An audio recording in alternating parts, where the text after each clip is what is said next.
Joining me now from Shanghai is Gavin Cross. He's a senior analyst at Caixin Global Intelligence. That's a strategic advisory firm. Gavin, thanks for joining us. Xi Jinping floated this idea, I believe, back in May. How does it work, and what are the challenges to its implementation?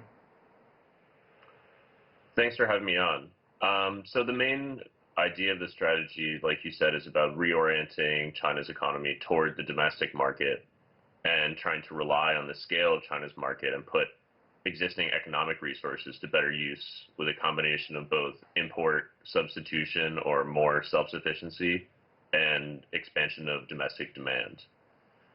But challenges to that are many, and the share of consumption in the Chinese economy remains very low, accounting for less than 40% of the GDP in 2019 compared with 66% in the U.S.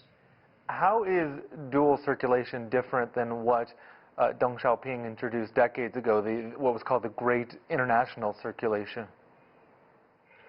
Right. So this isn't really a new concept, like you mentioned.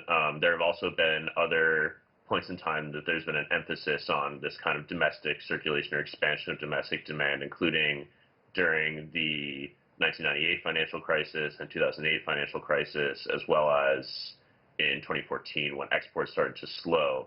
But I think that the key difference with this one is this kind of interaction between the kind of domestic and foreign loops, so to speak. How much of this is influenced by the ongoing trade war and perhaps by Trump's America First policy?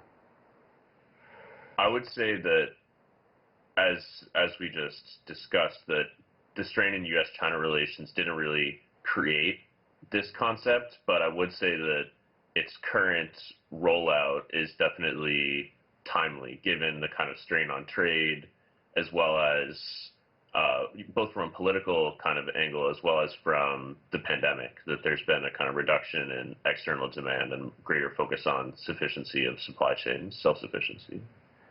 Do you think that this will further isolate China from the rest of the world or further integrate its economy into the rest of the world? I think that, sort of unlike the America First type policy, the dual circulation strategy is not really designed to be isolationist. And I think that as kind of reform and opening up continues, that it will be more integrated from on a financial level. But I think that in terms of imports, there might be a little bit less. We talked about some of the challenges before. China has a very large and growing middle class. There's a shift in China to urbanization, an increase, as you mentioned, in consumer demand. Production has been a problem to meet some of that. How is China going to address these challenges? So there have been a handful of policies that have come out so far, including one from the State Council in June that was designed to try to help exporters sell more of their goods domestically, as well as one that came out on Monday, which was designed to try to promote new forms of consumption, like kind of online to offline services and that sort of thing.